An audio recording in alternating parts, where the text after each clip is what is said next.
May 27 എന്ന ദിവസം ജീവനുള്ള കാലം ഞങ്ങളാരും മറക്കത്തില്ല. അന്നല്ലയോ നമ്മുടെ പിണറായി വിജയൻ്റെ വാടക കൊട്ടാരത്തിൽ റെയ്ഡിന് വന്ന ഇ.ഡിക്കാരെ ഞങ്ങൾ സ്നേഹസൽക്കാരങ്ങൾ നൽകി ആദരിച്ചത്. സത്യം പറഞ്ഞാൽ ഇത് ഇത്രയ്ക്കങ്ങാകുമെന്ന് സ്വപ്നേബി വിചാരിച്ചതല്ല കേട്ടോ. ഞങ്ങൾ ആദ്യം എന്താ കരുതിയത്, നമ്മുടെ നേതാക്കന്മാർ വിളിക്കുന്നു, ഇതാ ഇവിടെ നമ്മുടെ പിണറായി വിജയൻ്റെ വീട്ടിൽ ഒരു പ്രശ്നമുണ്ട്, വരാൻ പറയുന്നു. ഞങ്ങളെന്താ വിചാരിച്ചത്, ഒരു വിപ്ലവ പ്രവർത്തനമാണെന്നല്ലയോ കരുതിയത്. കഴിഞ്ഞ 10 വർഷമായിട്ട് നമ്മുടെ അധികാരത്തിലായിരുന്നതുകൊണ്ട് വിപ്ലവം തൽക്കാലം താഴെ വെച്ചിരിക്കുകയായിരുന്നു. ഇപ്പം തോറ്റമ്പിയപ്പോൾ നമുക്ക് വിപ്ലവം നടത്തണമല്ലോ, അതിൻ്റെ ഒരു തുടക്കമാണെന്നാണ് വിചാരിച്ചത്. ഇവിടെ തിരുവനന്തപുരത്ത് ഇ.ഡിക്കാർക്കെതിരായിട്ട് വിപ്ലവം നടത്തിക്കൊണ്ട് നമ്മളതിന് തുടക്കമിടുന്നു. പിന്നീട് ഇത് കേരളം മുഴുവൻ വ്യാപിക്കും. അങ്ങനെ വി.ഡി. സതീശൻ്റെ സർക്കാരിനെ നമ്മൾ താഴെ ഇറക്കും. പിന്നെ നേരെ ഡൽഹിക്കാണ് വെച്ച് പിടിക്കുന്നത്. ചെങ്കോട്ട ലക്ഷ്യമാക്കിയ ഒരു പോക്ക. ഗ്രാമങ്ങളിൽ നിന്ന് കർഷകരും നഗരങ്ങളിൽ നിന്ന് തൊഴിലാളികളും ഡൽഹിയിലേക്ക് മാർച്ച് ചെയ്ത് വരും. അങ്ങനെ ഞങ്ങൾ ഡൽഹി പിടിക്കും. അധികാരത്തിൻ്റെ കോട്ട കൊത്തളങ്ങൾ ഇടിഞ്ഞ് താഴെ വീഴും. ചെങ്കോട്ടയിൽ ഞങ്ങൾ ചെങ്കൊടി ഉയർത്തും. ഇൻക്ലാബ് സിന്ദാബാദ് വിളിക്കും. പിന്നെ ഇവിടെ ഇ.ഡി ഉണ്ടോ, CBI ഉണ്ടോ, ഇൻകം ടാക്സ് ഉണ്ടോ? ഒന്നുമില്ലല്ലോ. തെരഞ്ഞെടുപ്പ് പോലും ഇല്ലല്ലോ. തെരഞ്ഞെടുപ്പില്ലാത്ത സാഹചര്യത്തിൽ പിന്നെ ഞങ്ങൾ തോക്കുന്ന പ്രശ്നമില്ലല്ലോ. ഞങ്ങളുടെ എതിരാളികൾ 102 സീറ്റ് വാങ്ങിച്ച് വമ്പൻ വിജയം നേടുന്ന വിഷയവും പിന്നെ ഉദിക്കുന്നേ ഇല്ല. നമ്മുടെ പിണറായി വിജയനായിരിക്കും വിപ്ലവ കൗൺസിലിൻ്റെ ചെയർമാനായിട്ട് ഈ രാജ്യം ഭരിക്കുക എന്നൊക്കെയാണ് കരുതിയത്. പക്ഷേ ഇപ്പോൾ എന്താ സ്ഥിതി? വിപ്ലവവുമില്ല, ഒരു തേങ്ങയുമില്ല. ജാമ്യം കിട്ടാൻ വേണ്ടി ജയിലിൽ നിന്ന് കോടതിയിലേക്ക്, കോടതിയിൽ നിന്ന് ജയിലിലേക്ക്, ഇങ്ങനെ ഷട്ടിലടിക്കുകയാണ് ഇപ്പോഴത്തെ പരിപാടി. സത്യം പറഞ്ഞാൽ അവിടെ ചെന്നപ്പോഴല്ലോ ഞങ്ങൾ മനസ്സിലാക്കിയത്, ഞങ്ങൾ ആ വീടിൻ്റെ മുമ്പിൽ കുത്തിയിരുന്നതും വെയിൽ കൊണ്ടതും തൊണ്ട പൊട്ടുമോ വൃക്ഷത്തിൽ മുദ്രാവാക്യം വിളിച്ചു പോകുന്നതും ഞങ്ങളുടെ കാരണഭൂതരായ പിണറായി വിജയന് വേണ്ടി ആയിരുന്നില്ലെന്നേ. അത് പിണറായിയുടെ കുടുംബവുമായി ബന്ധപ്പെട്ട മകള് വീണ തൈക്കണ്ടി, അവരുമൊക്കെ ആയിട്ട് ബന്ധപ്പെട്ട എന്തോ സാമ്പത്തിക തിരിമറി കേസായിരുന്നു. അതിനുവേണ്ടിയാണ് ഞങ്ങളെ അവിടെ വിളിച്ചു വരുത്തിയത്. പക്ഷേ ഞങ്ങൾ വിടുമോ? ഇ.ഡിക്കാരെ കണ്ടപ്പം ഞങ്ങളുടെ ചോര തിളച്ചു. ഒരു പാർട്ടി കുടുംബമാണല്ലോ, അത് ബിനീഷ് കൊടിയേരി പറഞ്ഞതാ ശരി. ഒരു പാർട്ടി കുടുംബമാണോ? ഞങ്ങൾ ഇടപെട്ടിരിക്കും. അവിടെ പാർട്ടി കുടുംബത്തിൽപ്പെട്ടവർ എന്ത് തെറ്റു ചെയ്താലും ഞങ്ങൾ ഇടപെടും. അങ്ങനെ ഇടപെട്ട് പോയതാ. ഇപ്പോൾ സ്ഥിതി എന്തുവാ? പൂജപ്പുര ജയിലിലെ പച്ചരിച്ചോറും ഉണ്ട് കഴിയുന്നു. അതേസമയം ഞങ്ങളെ വിളിച്ചു വരുത്തിയ, അല്ലെ ഞങ്ങൾക്ക് നേതൃത്വം തന്ന, അല്ല അതിൻ്റെ പിന്നിലെ ആലോചനക്കാരായിരുന്ന നേതാക്കൾ AC മുറികളിൽ കിടന്നുറങ്ങുന്നു, മുന്തിയ റെസ്റ്റോറൻറ്റുകളിൽ നിന്ന് ഭക്ഷണം കഴിക്കുന്നു, ഇന്നോവ കാറിൽ യാത്ര ചെയ്യുന്നു. ഞങ്ങൾക്ക് ഈ ജയിലും പച്ചരിച്ചോറും ബാക്കി. ഇപ്പോഴാണ് ഞങ്ങൾ ആലോചിക്കുന്നത്, ഞങ്ങളുടെ പിണറായിയുടെ ഭരണകാലം എത്ര മനോഹരമായ ഒരു സമയമായിരുന്നു. അന്നെങ്ങാനുമാണെങ്കിൽ ഈ ഇ.ഡി വരുമോ? പിണറായി വിജയൻ്റെ വീടിൻ്റെ വാതിൽക്കൽ വന്ന് മുട്ടുമോ? ഇനി വന്നാൽ തന്നെ അവരെ നമ്മൾ അങ്ങനെ അങ്ങ് വിടുമോ? വന്ന പോലെ വിടുമോ? ഇല്ലല്ലോ. നമ്മുടെ പോലീസ് എന്ത് ചെയ്യുമായിരുന്നു? ഞങ്ങൾക്ക് പ്രൊട്ടക്ഷൻ തരുമായിരുന്നു. അതുമാത്രമല്ല, ഏതെങ്കിലും ഒരു വകുപ്പ് പറഞ്ഞ് ഈ ഇ.ഡിക്കാരന്മാരെ പിടിച്ച് അകത്തിടുമായിരുന്നു. പക്ഷേ എന്ത് ചെയ്യാനാ, പെട്ടെന്നൊരു നിമിഷം ഞങ്ങളുടെ സർക്കാരല്ല ഭരിക്കുന്നതെന്ന് ഓർത്തില്ല. വി.ഡി. സതീശനായി ഇപ്പം മുഖ്യമന്ത്രിയൊന്ന് വിചാരിച്ചില്ല, പിണറായി രാജാവ് തന്നെയാണ് ഭരിക്കുന്നതെന്ന് വിചാരിച്ചു പോയി. അങ്ങനെയല്ലയോ ഞങ്ങൾ കയറി ഇ.ഡിക്കാരന്മാരുടെ കാർ ആക്രമിച്ചു, അമ്മമാർക്ക് ഇടി കൊടുത്തു. അതുമാത്രമല്ല, ചീമുട്ട എറിഞ്ഞു. നല്ല ഇഷ്ടിക കൊണ്ടല്ലയോ താങ്ങിയത് ഞങ്ങളുടെ കാറിനൊക്കെ. ചെറിയ കാര്യമായിരുന്നു. വധശ്രമ കേസാണ് ചാർജ് ചെയ്തിരിക്കുന്നത്. 300 പേരെ പോലീസ് തിരിച്ചറിഞ്ഞിട്ടുണ്ട് ഈ കേസിലെ കുറ്റവാളികളായിട്ട്. 25 എണ്ണത്തിനെ അറസ്റ്റ് ചെയ്തു. ഇത് പറയുന്നത് വരെ ഒരെണ്ണത്തിന് പോലും ജാമ്യം കിട്ടിയിട്ടില്ല. പക്ഷേ ഇതൊക്കെ കാണുമ്പോൾ ഒരു സംശയം, ചേട്ടാ, ഒരു വധശ്രമ കേസ് അന്വേഷിക്കാൻ എന്തിനായി 30 പേര്? നമ്മുടെ കേരളത്തിൻ്റെ ചരിത്രത്തിൽ ഇതുപോലൊരു സംഭവം ഉണ്ടായിട്ടില്ല. ഒരു അറ്റംപ്റ്റ് മർഡർ കേസ്, അത് അന്വേഷിക്കാൻ 30 പേരടങ്ങുന്ന ഒരു വലിയ അന്വേഷണ സംഘം. ഇതൊക്കെ എന്തോ ഏർപ്പാടാ? ഇതൊക്കെ ഞങ്ങളുടെ കാലത്താണ് നടക്കുമോ? ഇതാണ് സതീശൻ, വി.ഡി. സതീശൻ അധികാരത്തിൽ വന്നതിൻ്റെ ഓരോ പ്രശ്നങ്ങൾ. പുള്ളിക്കാരൻ അധികാരത്തിൽ വന്നിട്ട് 14, 15, 16 ദിവസമേ ആയുള്ളൂ. അപ്പോഴത്തേക്ക് ഈ പോലീസ് അങ്ങ് മാറിപ്പോയല്ലോ. ഇതിന് തൊട്ട് മുമ്പ് വരെ ഇവരെ ഞങ്ങളാണ്, ഈ പോലീസിനെ നമ്മളാണ് ഭരിച്ചിരുന്നതെന്ന് വിശ്വസിക്കാൻ പോലും പറ്റുന്നില്ല. അതേ പോലീസ്, അതേ DGP, അതേ ADGP. പക്ഷേ പോലീസിന് വന്ന മാറ്റം കണ്ടോ?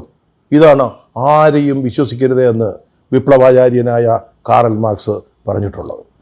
ഒന്ന് പറഞ്ഞാൽ ഒരു വധശ്രമം നടത്താൻ പോലുമുള്ള ഒരു സാവകാശവും സ്വാതന്ത്ര്യവും ഇല്ലെങ്കിൽ എങ്ങനെയാണ് ഇവിടെ പ്രതിപക്ഷ പ്രവർത്തനം നടക്കുക? എങ്ങനെയാണ് വിപ്ലവം അരങ്ങേറുക?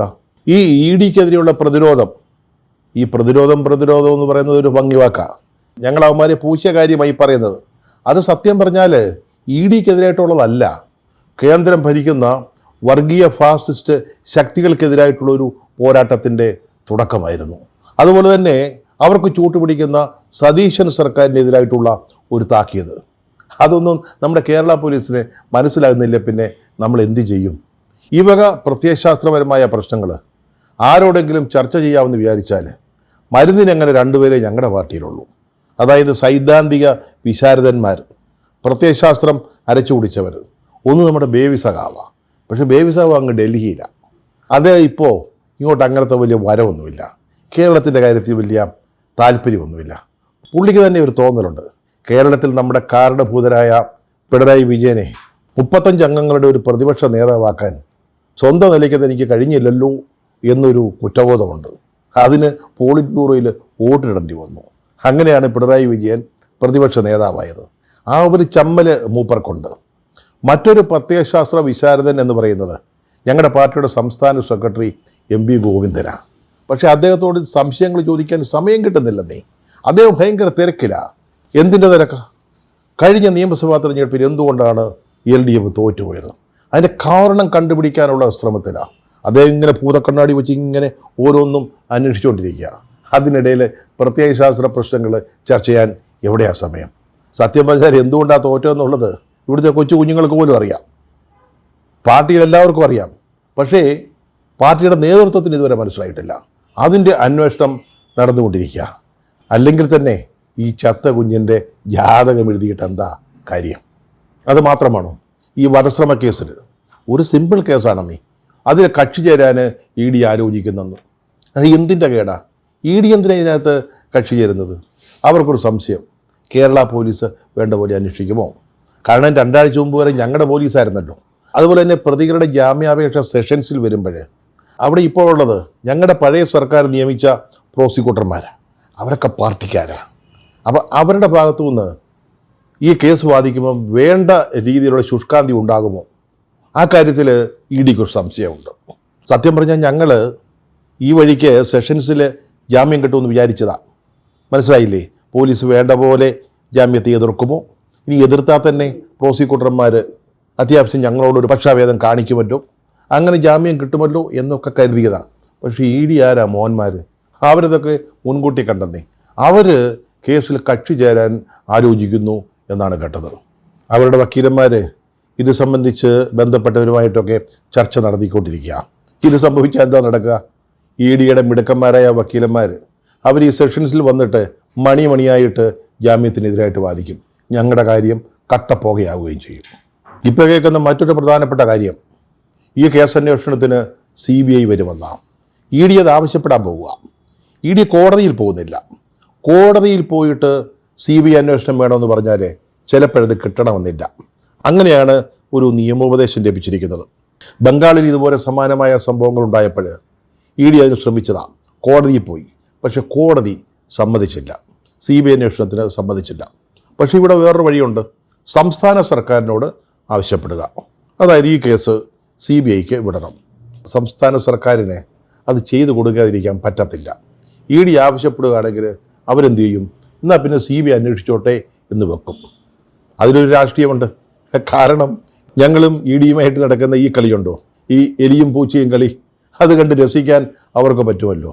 അങ്ങനെ എങ്ങാനും CBI വന്നാൽ പറശ്ശിനിക്കടവ് മുത്തപ്പ, നമ്മുടെ കാര്യം പോക്കാം. അങ്ങനെ ED ആവശ്യപ്പെട്ടതുകൊണ്ട് CBI അന്വേഷണത്തിന് അനുവദിക്കണമെന്നൊന്നുമില്ല നമ്മുടെ സർക്കാർ. ഇത് കേന്ദ്രത്തിൻ്റെയായി CBI എന്ന് പറയുന്നത്. കേന്ദ്രമാരുടെയാ? അത് വർഗീയ ഫാസിസ്റ്റ് ശക്തികളുടെയാണ്. നമ്മൾ അവരെ ദുർബലപ്പെടുത്തണമെങ്കിൽ ഇത്തരം ആവശ്യങ്ങൾക്ക് വഴങ്ങാൻ പാടില്ല. അതുമാത്രമല്ല, നമ്മുടെ കേരള പോലീസ് നമ്പർ 1 ഇന്ത്യയിലെ നമ്പർ 1 ആണെന്നാണ് കഴിഞ്ഞ പിണറായി ഭരണകാലത്ത് നമ്മളൊക്കെ പറഞ്ഞിരുന്നത്. സ്കോട്ട്ലൻഡ് യാർഡിനൊപ്പം നിൽക്കും, ശകലം ഒരു പൊടിക്ക് താഴെ. അത്രയ്ക്കും മിടുക്കന്മാരാണ്. പിന്നെന്തിനാ CBI? എന്തോ CBI അന്വേഷിച്ച ഉടനെ എല്ലാ കേസും അങ്ങ് തെളിയുകയാണോ? അങ്ങനെയൊന്നുമില്ലല്ലോ. CBI അന്വേഷിച്ച കേസുകളും തെളിയാതിരുന്നിട്ടില്ലയോ? അപ്പോൾ പിന്നെ നമ്മുടെ പോലീസ് പോരായോ? എന്തിനാ CBI? പക്ഷെ വന്നാൽ സംഗതി തീർന്നു. സത്യം പറഞ്ഞാൽ ഈ കേസിൽ പിണറായി വിജയൻ ഞങ്ങളെ പറ്റിക്കുകയത് കേട്ടോ. ഞങ്ങളെന്താ വിചാരിച്ചത്? നേതാക്കന്മാർ വിളിച്ചു പറഞ്ഞപ്പോൾ നമ്മുടെ പിണറായി സഖാവിനെ ഇവന്മാരും വല്ല ദേഹോപദ്രവം ഏൽപ്പിക്കുമോ എന്നാ വിചാരിച്ചത്. അതല്ലയോ ഞങ്ങൾ ഓടിപ്പാഞ്ഞ് വന്നത്. മാത്രമല്ല, തോറ്റ് ചീഞ്ഞ് നാറി നിൽക്കുക. സംസ്ഥാന കമ്മിറ്റി മുതൽ ഇപ്പോൾ ചർച്ച നടക്കുന്ന ഏരിയ കമ്മിറ്റികളിൽ വരെ ഞങ്ങളുടെ പിണറായി സഖാവിനെ മറ്റു സഖാക്കൾ എടുത്തിട്ട് കുടയുക. അതിൻ്റെ കൂട്ടത്തിൽ ഇഡിക്കാർ എന്തെങ്കിലും ആവശ്യമില്ലാത്ത ചോദ്യങ്ങൾ ചോദിക്കുകയോ മറ്റോ ചെയ്താൽ എന്തെങ്കിലും പറ്റിപ്പോകുമല്ലോ എന്ന വിചാരത്തിലാണ് ഞങ്ങളെല്ലാവരും പാഞ്ഞു വന്നത്. അദ്ദേഹം കഴിഞ്ഞ ദിവസം ഈ മാപ്രകളോട് പറഞ്ഞെന്തുവാ, എന്നോട് അവരൊന്നും ചോദിച്ചില്ലെന്ന്, എന്നെ ചോദ്യം ചെയ്തില്ലെന്ന്, ഞാനവിടെ വെറുതെ ഇരിക്കുകയായിരുന്നു, അവരെന്നെ ചോദ്യം ചെയ്യാൻ വന്നതല്ലെന്ന്. പിന്നെ എന്തിനാണ് ഞങ്ങളുടെ നേതാക്കൾ ഞങ്ങളെ വിളിച്ചു വരുത്തിയത്? ചേട്ടാ, പിണറായി സഖാവിനെ ചോദ്യം ചെയ്യാനല്ല ഈ ഇഡിക്കാർ വന്നതെങ്കിൽ ഞങ്ങളെ വിളിച്ചു വരുത്തേണ്ട വല്ല കാര്യമുണ്ടോ? അങ്ങനെയാണെങ്കിൽ ഞങ്ങൾ ഈ കേസിൽ പെടുമോ? ജാമ്യത്തിന് വേണ്ടി ഞങ്ങളിങ്ങനെ തേരാപ്പാര നടക്കേണ്ടി വരുമോ? പിണറായി സഖാവ് സത്യം പറഞ്ഞാൽ ഞങ്ങളെ പറ്റിക്കുകയായിരുന്നു, സംശയമില്ല. ഇഡിയുടെ ഭാഗത്തും ന്യായമില്ല എന്നൊന്നും പറയാൻ പറ്റത്തില്ല. കാരണം അവർ കരുതുന്നത് അന്ന് നടന്ന ഈ സംഭവം ഉണ്ടല്ലോ, ഇഡിക്കാരെ ആക്രമിച്ച ആ സംഭവം, അതിൻ്റെ പിന്നിൽ എന്തോ ഒരു ഗൂഢാലോചന ഉണ്ടെന്നാ. അല്ലാതെ പെട്ടെന്ന് യാദൃച്ഛികമായിട്ട് സംഭവിച്ചതാണെന്ന് അവർ കരുതുന്നില്ല. കാരണം പിണറായിയുടെ ഈ വാടക കൊട്ടാരത്തിൽ റെയ്ഡ് തുടങ്ങുന്ന സമയത്തോ കുറേ കഴിഞ്ഞിട്ടോ അങ്ങനെ ആൾക്കൂട്ടമൊന്നും ഉണ്ടായിരുന്നില്ല. ഞങ്ങളുടെ സഖാക്കളൊന്നും അങ്ങോട്ട് ചെന്നിരുന്നില്ല. പെട്ടെന്നാണ് ഒരു വലിയ തള്ളിക്കയറ്റം പോലെ സഖാക്കളെല്ലാം അവിടെ വന്ന് നിരന്നത്. അതിൻ്റെ പിന്നിൽ ആരോ ഉണ്ട് എന്നൊരു സംശയം ഇഡിക്കുണ്ട്. അതുകൊണ്ട് ചിലപ്പോൾ അവർ ഈ കേരള പോലീസിനെ വിശ്വസിക്കണമെന്നില്ല. അവർ ചിലപ്പോൾ CBI കൊണ്ടുവരാൻ ശ്രമിക്കും. അവരെയും കുറ്റം പറയാൻ പറ്റത്തില്ല. സത്യം പറഞ്ഞാൽ ഞങ്ങളുടെ ഗതികേടെന്ന് പറഞ്ഞാൽ മതി. ഞങ്ങളിപ്പം ജയിലിൽ കിടക്കുക. ഇത് ഞങ്ങളുടെ പാർട്ടിയിൽ എപ്പോഴും സംഭവിക്കുന്ന കാര്യമാണ്. ഞങ്ങൾ SFIക്കാർ പിള്ളേരെ ഓരോ സമരത്തിന് രംഗത്തോട്ട് ഇറക്കി വിടും. ഗവർണർക്കെതിരെയാണെങ്കിൽ ഗവർണർക്കെതിരെ, അല്ലെങ്കിൽ മുഖ്യമന്ത്രിക്കെതിരെയാണെങ്കിൽ മുഖ്യമന്ത്രിക്കെതിരെ സമരം, പോരാട്ട വഴിയിലെ ഒരു കനൽത്തരി എന്നൊക്കെ പറഞ്ഞ് നമ്മൾ ഈ പിള്ളേരെ എല്ലാവരെയും ഇളക്കി വിടും. യുവന്മാരൊക്കെ പോയി സമരം ചെയ്ത് ജയിലിലാകും, റിമാൻഡിലുമാകും. പക്ഷേ ഞങ്ങളുടെ ഒരൊറ്റ നേതാക്കന്മാരുടെ മക്കൾ ഇവരുടെ കൂട്ടത്തിലൊന്നും ഉണ്ടാവില്ല. സമരം ചെയ്യാനും ഉണ്ടാവില്ല, അറസ്റ്റിലാവാനും ഉണ്ടാവില്ല. ഇത് ഞങ്ങളുടെ പാർട്ടിയിൽ സ്ഥിരമായിട്ട് നടന്നുകൊണ്ടിരിക്കുന്ന കാര്യമാണ്, പറഞ്ഞിട്ട് കാര്യമില്ല. എൻ്റെ പൊന്നിടി, അറിയാതെ ചെയ്ത ഒരു അപരാധം, അറിവില്ലാ പൈതങ്ങളാ. ഇത്തവണ ഒന്ന് ക്ഷമിക്ക്, അല്ല ഞങ്ങളുടെ കാര്യം പോക്കാം. ഇനി ഇഡി എന്ന വാക്ക് കേൾക്കുന്നിടത്ത് തിരിഞ്ഞു നോക്കാതെ വഴിമാറി പോക്കോളാം.